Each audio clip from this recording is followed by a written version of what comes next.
In the No Child Left Behind Act of 2001, we are going to discuss that today. It was signed into law January 8th of 2002 by then President Bush. This act basically requires higher expectations of states and school districts. It requires states and school districts to meet or exceed standards in math and reading based on federal guidelines. So the federal government sets guidelines, states have to meet those or exceed them for math and reading. Along with that, in order that they can demonstrate that they've met or exceeded the minimum standards in math and reading, each state and school district must establish a testing system. So they establish this testing system to make sure that they're meeting or exceeding the guidelines and standards that have been handed down.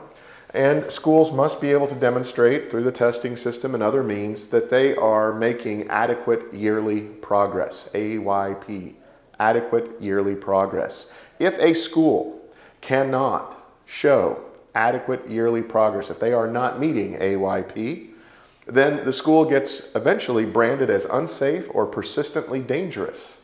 And if that is the case, then parents who have children in that school district are permitted by the Act to choose a school, to pick a school of their choice and to send their child there so that they no longer have to keep their child in a school that is not making adequate yearly progress. So basically, the No Child Left Behind Act, signed in January of 2002 by President Bush, it raises the expectations on states and school districts to meet or exceed standards established by the federal government in math and in reading. To prove it, they have to establish a testing system.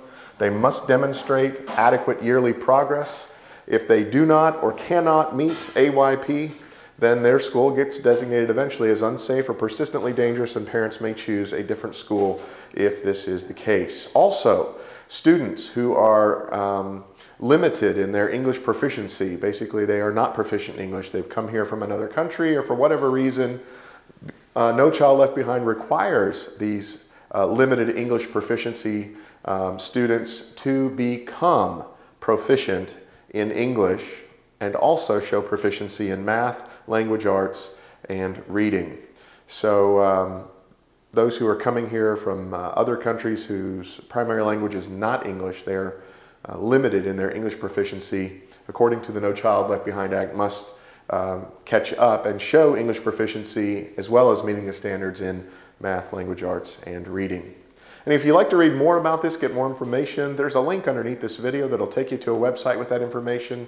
Also at that website, you'll find a link to an ebook that's ready for immediate download.